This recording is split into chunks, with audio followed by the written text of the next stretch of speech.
So we start off by understanding trauma and its effects. So how do we define trauma? So the word trauma is used to describe experiences or situations which are emotionally painful and distressing and that overwhelm people's ability to cope, leaving them feeling powerless. One of the really big things to focus on when we talk about the impact of trauma and how we define trauma is that there is no objective definition of what we actually mean by trauma. So we've really moved in recent years away from this idea of being able to say the following events are traumatic. And actually, what is traumatic is based very much on how somebody perceives it. And so what that means is that you could have two people experience the same event and one person may perceive it as traumatic and the other person may perceive it as simply being stressful for them. And that's because we all have different capacities to cope, and each of us have different thresholds for what we find emotionally painful and distressing. And with that comes this idea that trauma is sometimes being defined in references to circumstances that are outside the realm of normal human experience. And what's within my realm of normal human experience is going to be different to what's within someone else's realm of normal human experience. And that makes it really challenging for us to identify a specific population or a specific group of people who are traumatized as such. And so that's where we really focus on seeking to understand someone's experiences and how they're coming to make sense of those experiences, rather than simply knowing that they've had a particular exposure to an event and then us labeling them as being traumatized or having experienced trauma as a result of that. And a couple of theories of trauma which are important to sort of highlight. So the first is the theory of shattered assumptions. And this is the idea that when we experience something as traumatic, it shatters our sense of safety and trust in the world, and it leaves us searching for answers. Essentially, what's happened is everything that we thought we knew about the world has fundamentally and profoundly changed. So this works on the assumption that we're all born believing that the world is a safe and good place until proven otherwise, and that happens at different times for different people depending on their experiences.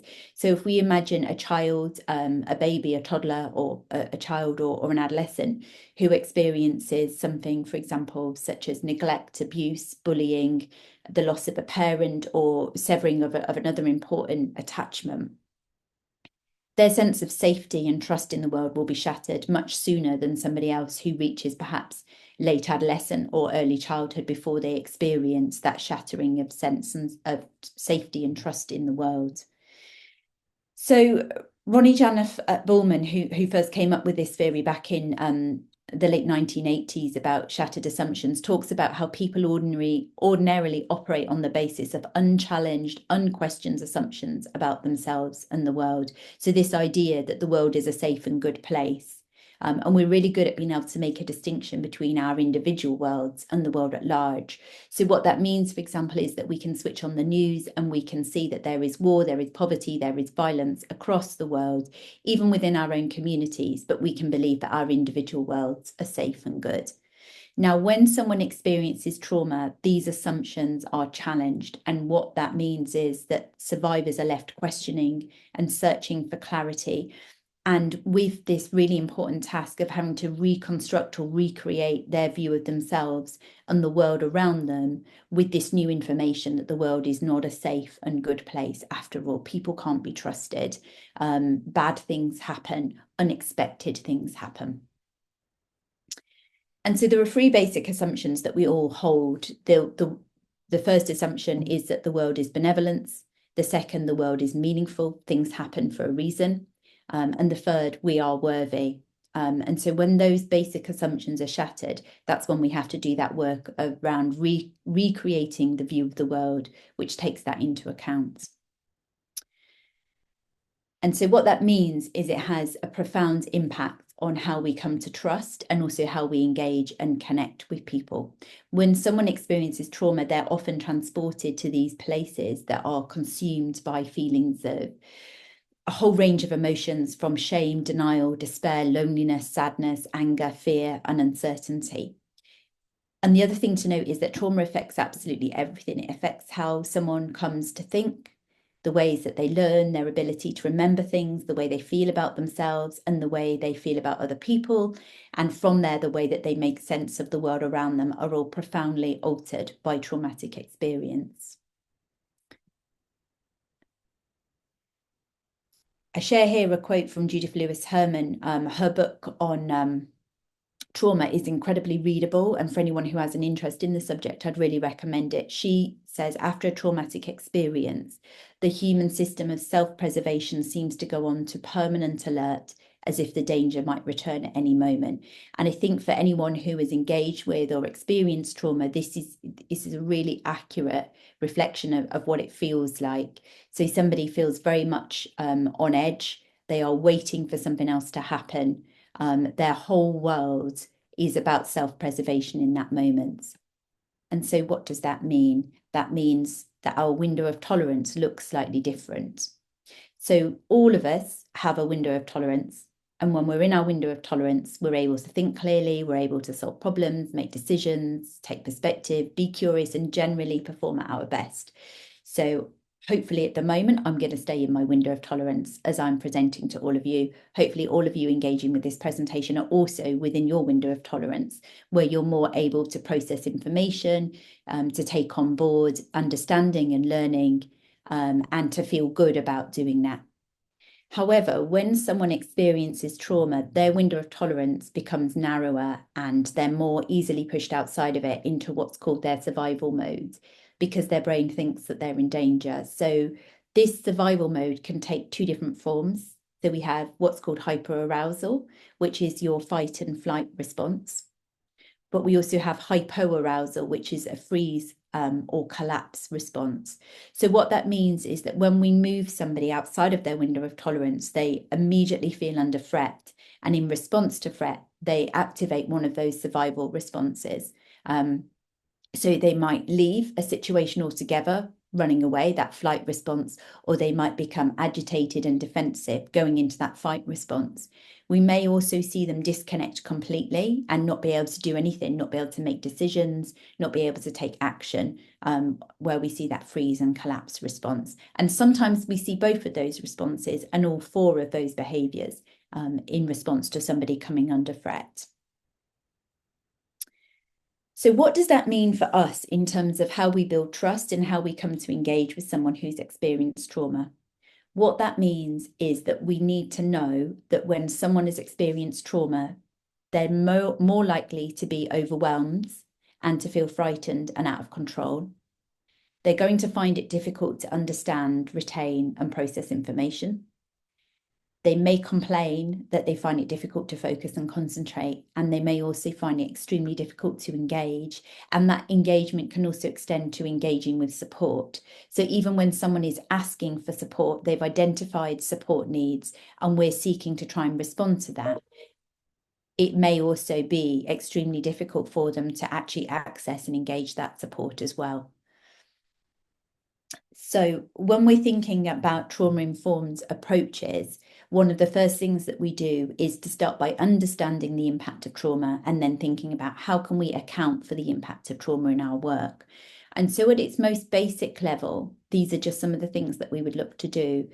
Give somebody a little bit more time. So whenever I'm working with somebody who's had exposure to a traumatic event, an event that they perceive to be traumatic, and they're perhaps wanting to return to work, the first piece of advice that I would always give their line managers, for example, around workplace adjustments, is to break down tasks, give them tasks one at a time, and just allow them a little bit more time to complete tasks. We also want to try and gather as much feedback from people as well. So when we ask people how they're doing, how they're finding things, is this helpful? We want to be really curious about what's going on for a person so that we can keep a check on their level of engagement and whether or not they are able to process the information that we're giving them. And I'll talk a little bit more about why that's important when we come to research, and particularly consent to participate in research. And that links to really checking that someone's understood what we're saying. So there's a statistic that was circulating a few years ago, which said that when someone's experienced trauma, they actually only retain 1/3 of all information that's given to them. And that's highly problematic because, of course, we don't know which 2/3 of information they haven't heard and which 1/3 they've retained. And that's why it's so important for us to put that extra measure in place and keep checking understanding. It's also about being really proactive with people. So, for example, when I'm delivering training to organisations who work with individuals who may have experienced trauma, we talk about some of the processes that they might have. So, for example, if somebody doesn't attend an appointment or misses a session, rather than writing to them and saying, we're going to close your case, we think about how can we be more proactive in engaging someone. So we might send them a text message beforehand to remind them of the appointment. We might just do a much more active follow-up with them if for any reason they don't attend. And we may also give them options about how they'd like to engage with us to make it easier for them to access support. And ultimately, we can account for the impact of trauma by asking and responding to what somebody needs from us. And that's really important. So whenever we're doing trauma work, what we want to avoid is meeting our own needs. Or working off our own assumptions, and really checking in with people to find out what it is that they need and want, rather than us relying on ourselves to think about what people may need and want. There's always a distinction between when we hear about someone's experiences of trauma, what we want to do and what we need to do versus what they need us to do and what they want us to do. And so closing that gap becomes really important. And I'll talk a little bit later about how do we manage our own sense of overwhelm and helplessness when we're faced with trauma and bearing witness to some of those traumatic experiences. So I'm going to move on from thinking about defining trauma and understanding its impacts to think about what that means for integrating a trauma-informed approach to research practice in particular. So what do we mean by a trauma-informed approach to research practice? So this is really just about what is already good practice when we talk about doing research.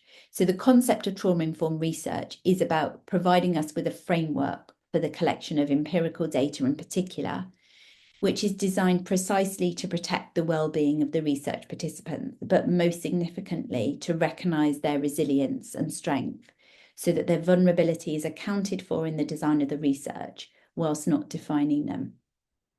This is a really important distinction and something that I came up against in my research with bereaved families. So when we know that a research participant has potentially been exposed to trauma, or when we know that they have been exposed to trauma, there's a real sense of unease and caution about whether or not they should be engaged with research, for example. And there's quite a lot being written now in the literature about what do we actually mean by vulnerable research participants and what makes a research participant vulnerable. And so when we talk about a trauma-informed approach, it's about recognizing that vulnerability, but also not allowing that to define the research participant. So giving choices about whether or not people wish to engage with research, rather than assuming that because they've had particular experiences, that they wouldn't be able to engage with research, or that we shouldn't ask them and allow them to have that choice. So what I'd like to do at this point is I'd just like to ask those of you who are on the call, particularly those who are engaged in research or planning research or have done research in the past, to just share a few ideas on the chat about who is a vulnerable research participant and what makes a research participant vulnerable, just to share some of those ideas, please.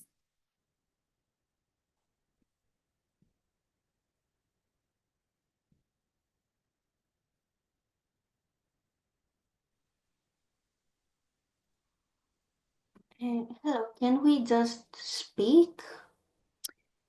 So I'm conscious that there's quite a lot of us on the call today. So if we could start by using the chat, that would be useful, because I think there's about I think there's over 100 of us on the call. Oh, I can see, oh, that's worked. I can see lots of things coming in now.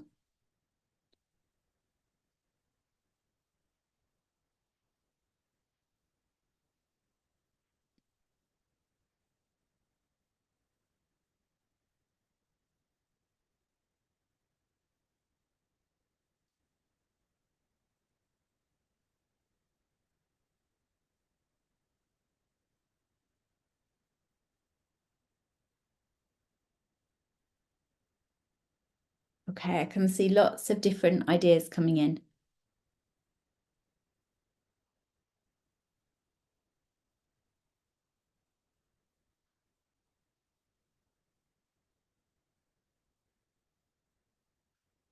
Okay.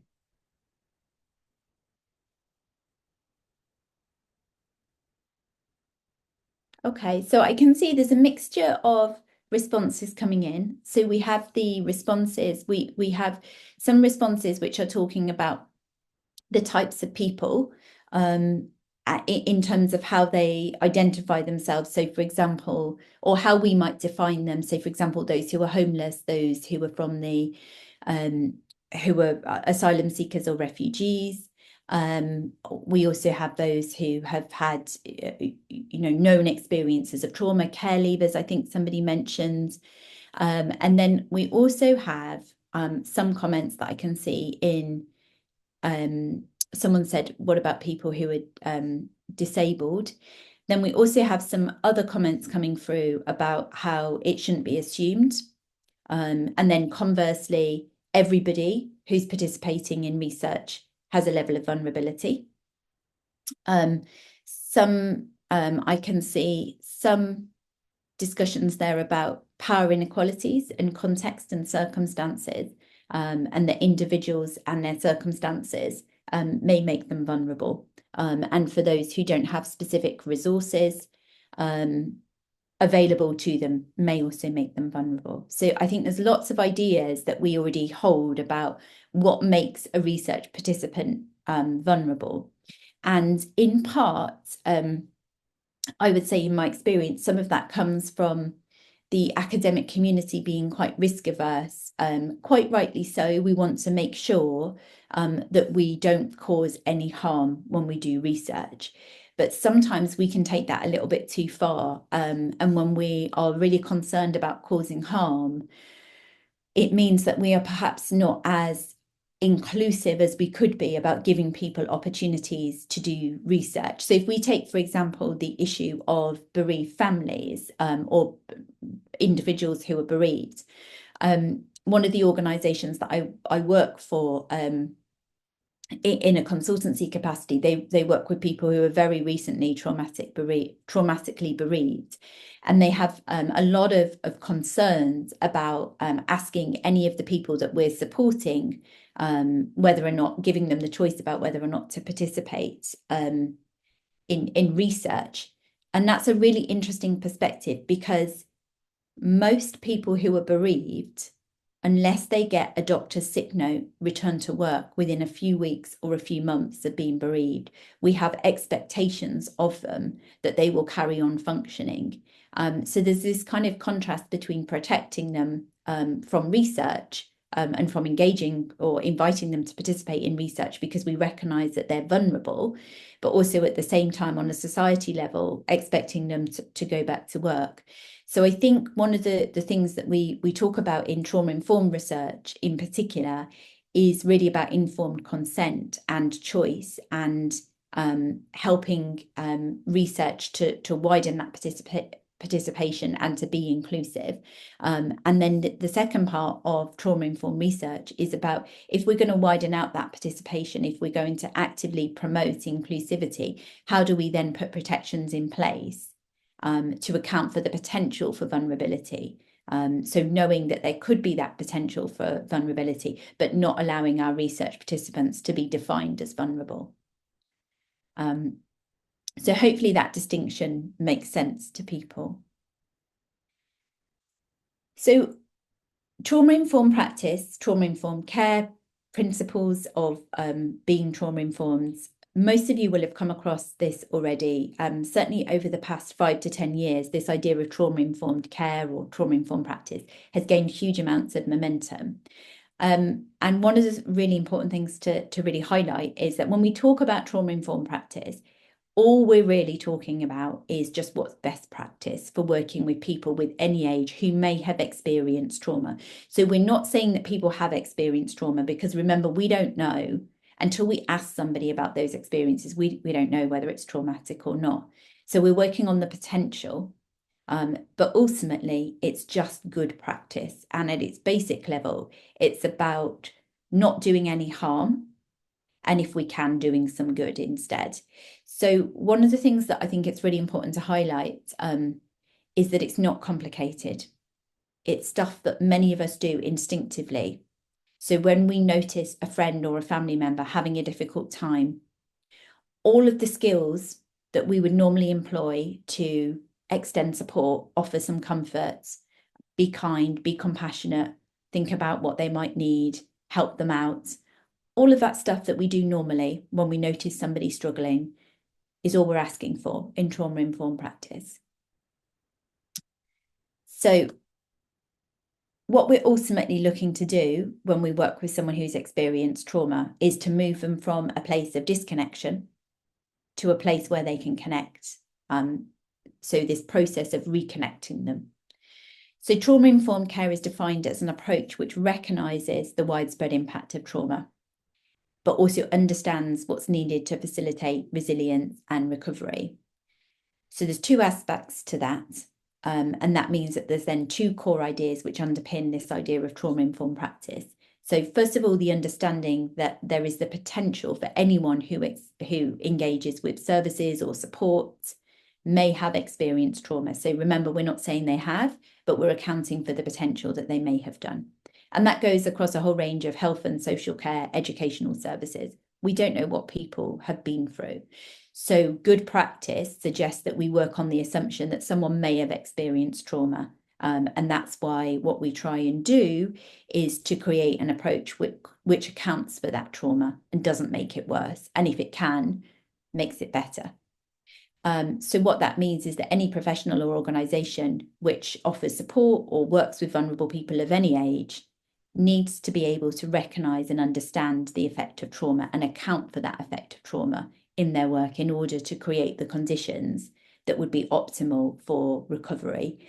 Or if we're thinking about severe trauma, to create opportunities for comfort, for support, for hope, for kindness, for compassion, for empathy. So it doesn't even need to be that big word of recovery. It can just simply be some of that more basic human stuff that we do. So trauma-informed approach values paying attention, being curious, trying to understand experiences, sharing power. So this idea that there's not a healer, there's not somebody who's wounded, we've not got a helper and somebody who needs help. We're sitting alongside somebody with their experiences. It's about offering choices, withholding judgments, and creating safe spaces or safer spaces for people. Some would argue that when someone's experienced trauma, it's rare for them to find anywhere that feels safe. So then we work on the basis of trying to make spaces safer for them. And it's also ultimately about extending that kindness, that empathy, and that compassion that you would give a friend or a family member when you notice that they're finding life difficult or they're struggling with something.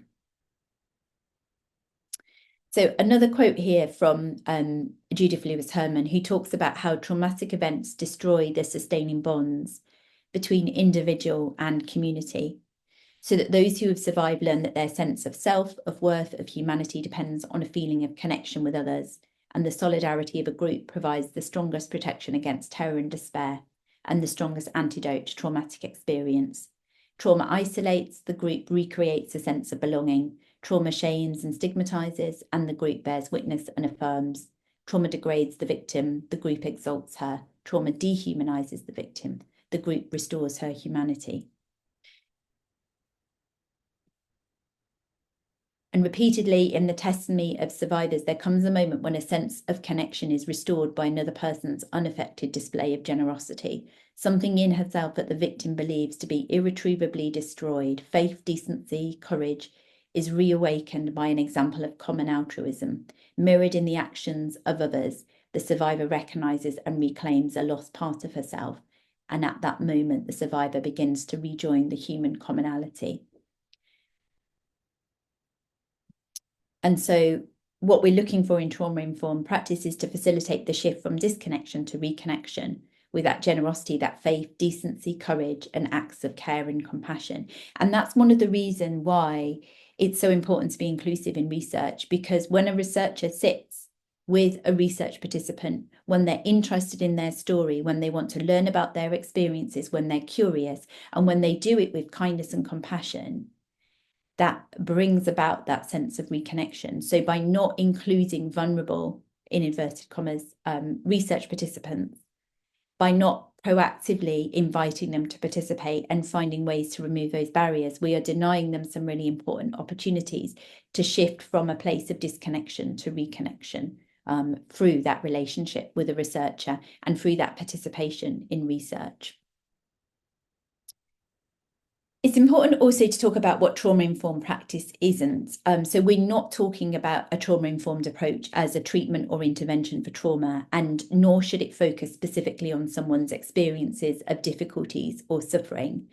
It's not concerned with what's wrong with somebody or even what's happened to them. It's informed by an understanding of the impact of struggle and adversity, but not defined by it. So we want to be really careful about how we do trauma-informed research and what we focus on, and thinking about those opportunities to really focus on someone's strengths and their ability to cope, as well as seeking to understand their experiences.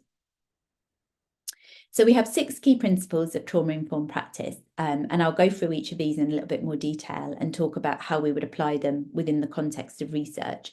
So the first is sense of safety, the second, choice and control, the third, supporting coping, the fourth, facilitating connections, the fifth, responding to identity and context, and the sixth is about building strengths. So what do we mean by trauma-informed research as we start to think about how we apply these principles in practice? So a quote here from a researcher that's specifically written about trauma-informed research: study participants' voices should be central to the study, not only to resist re-traumatization, but also to build platforms for disempowered groups to speak their truth. And trauma-informed research is inherently strengths-based, demanding an approach which recognises and supports coping. Rather than a focus on what's wrong with participants, it may even seek to ask what's right with them instead. So our first principle, when we talk about trauma-informed research, what we're looking to do is when, right from the outset, from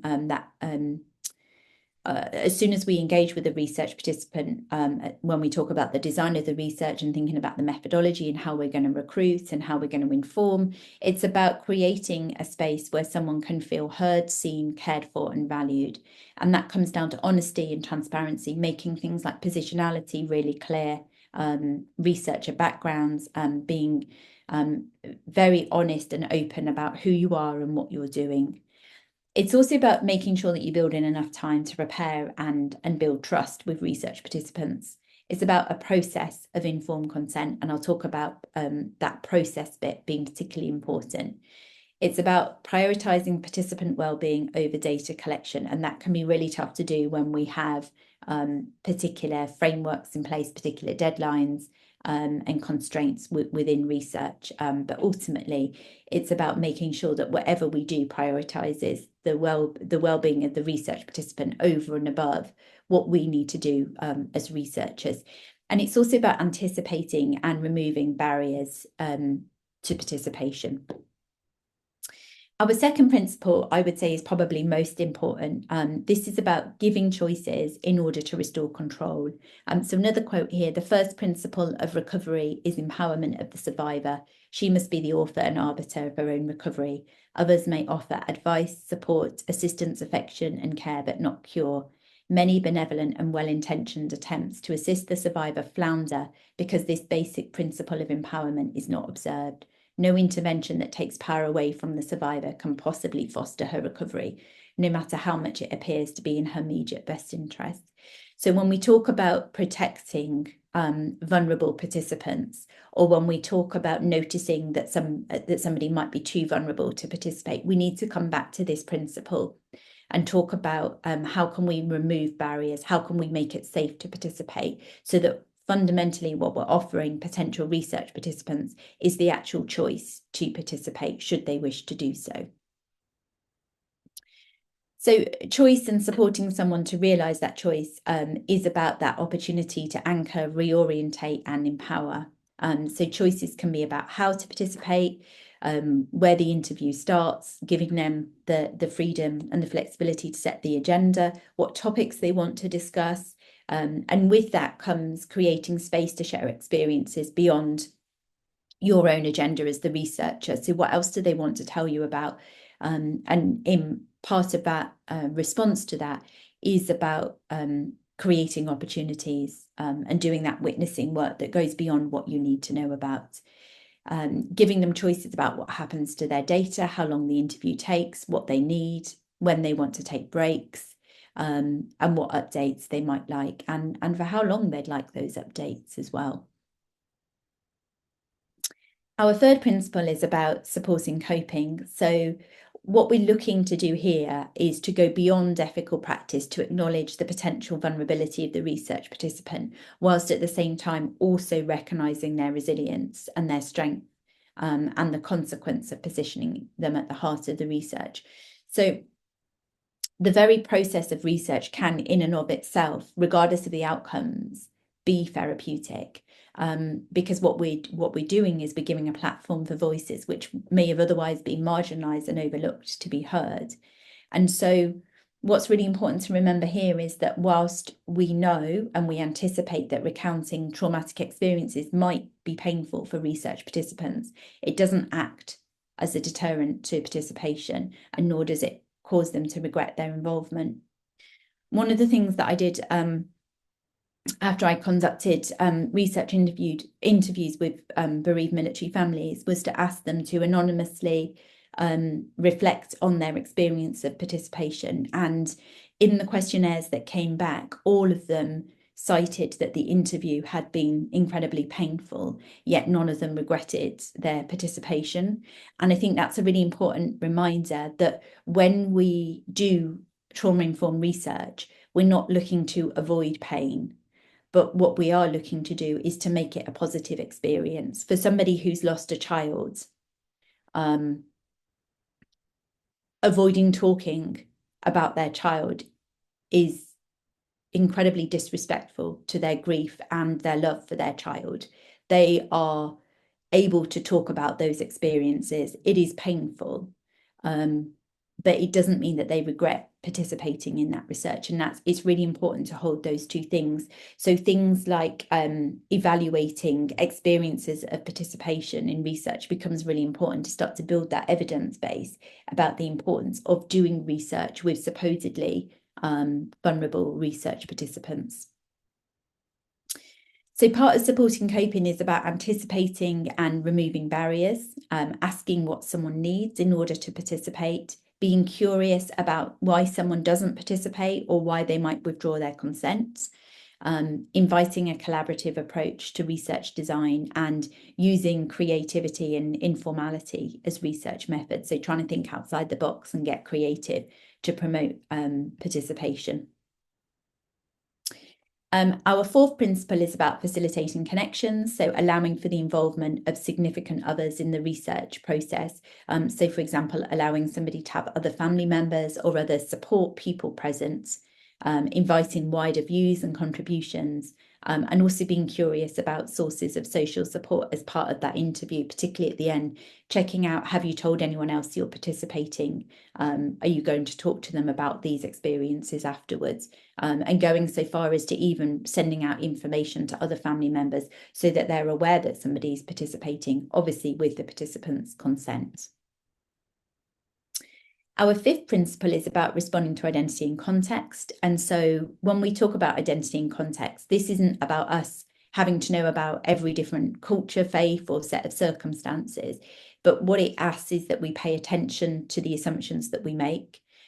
We withhold judgments, we stay curious, and we try and understand how someone is experiencing their world rather than assuming that we already know based on their gender or their social circumstances, their ethnicity, their religion, their faith, their backgrounds. So really holding on to that curiosity, which is so fundamental to good research practice.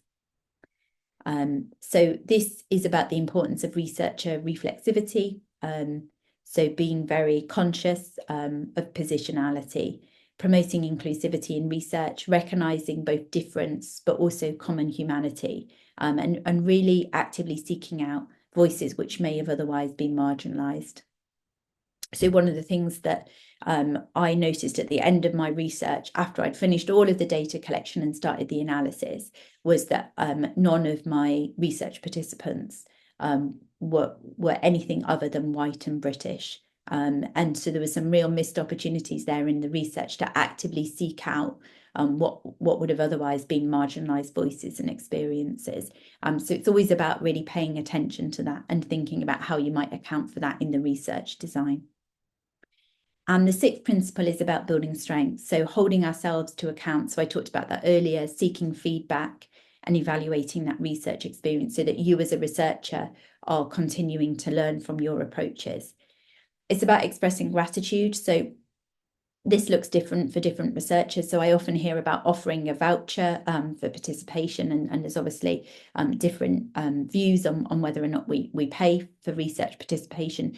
What I did in the interviews with the bereaved family is at the end of the interview, I talked about providing them with something that expressed my gratitude, and that looked different for different research participants depending on what they had shared with me, so that I could personalise it. So for a number of research participants, with their consent, they shared a photograph of their loved one, and I worked with an artist who then turned the photograph into a portrait, and that was sent out to a bereaved family. For some of the other research participants, we arranged to have a star named in memory of their loved one, or a memory bear made using the uniform of their loved one. So it really depended on what the family had shared with me so that I could make it personal for each of the families that I interviewed.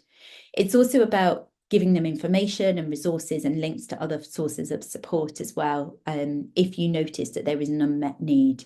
And making a commitment as well over the longer term to show how we've come to make sense of their experiences. There's always an uncomfortable moment for researchers as they start to analyse the data and write it up, that some of those individual experiences get overlooked as we start to draw out themes.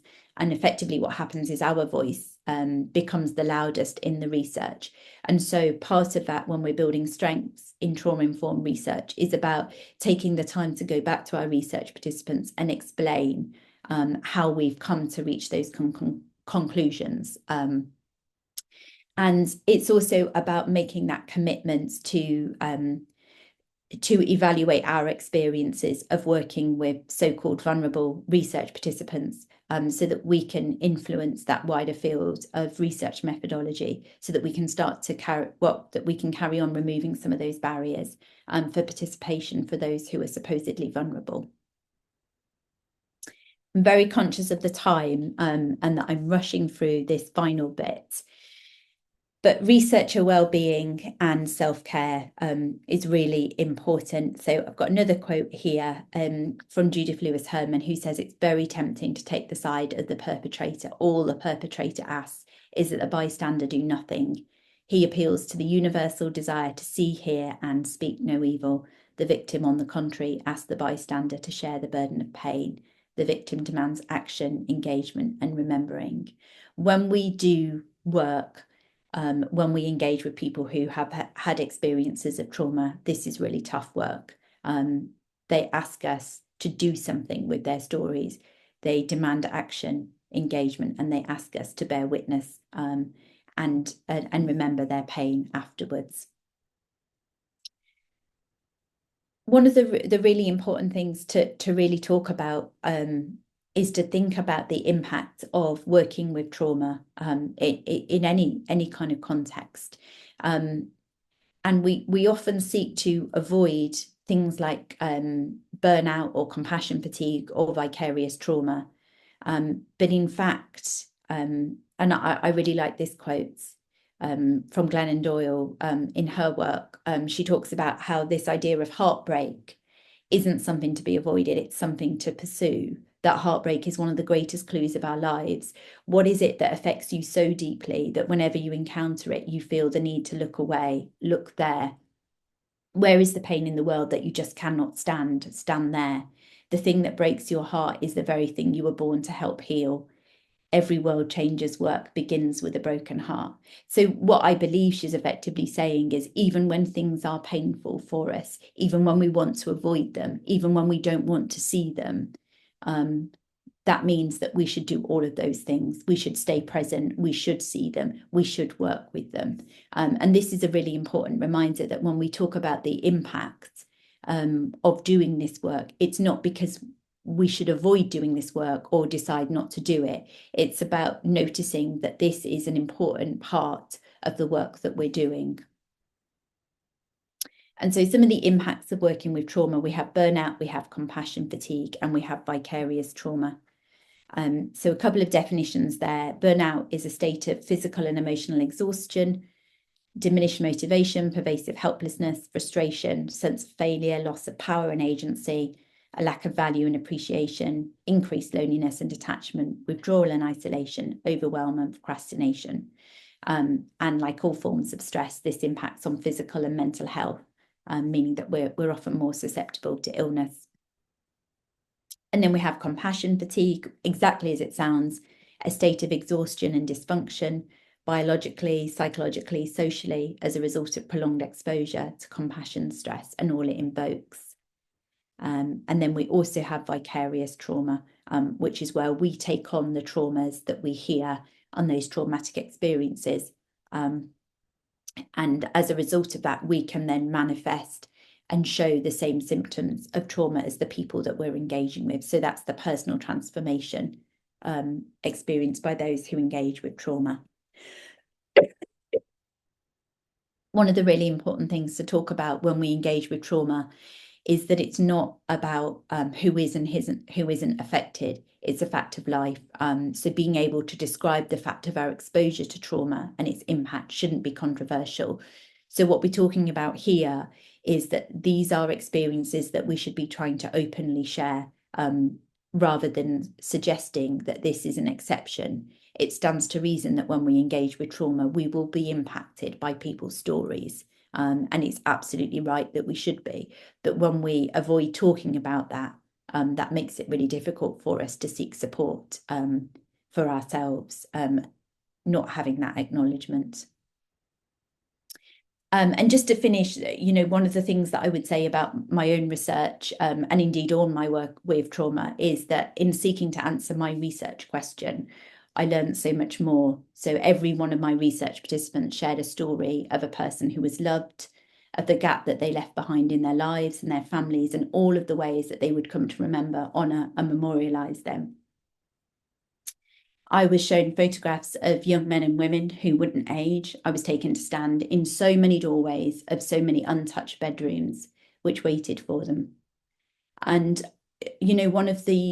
one of the really challenging but also most privileged parts was really bearing witness to that grief, but also bearing witness to some incredible strength and resilience, both in terms of the stories that were shared, but also the ability of the research participants, the ability of the bereaved families to share them. And so I think when we choose to do work with vulnerable participants, with participants who've experienced trauma, it really is an absolute privilege. But with that can come some heartbreak for us as well.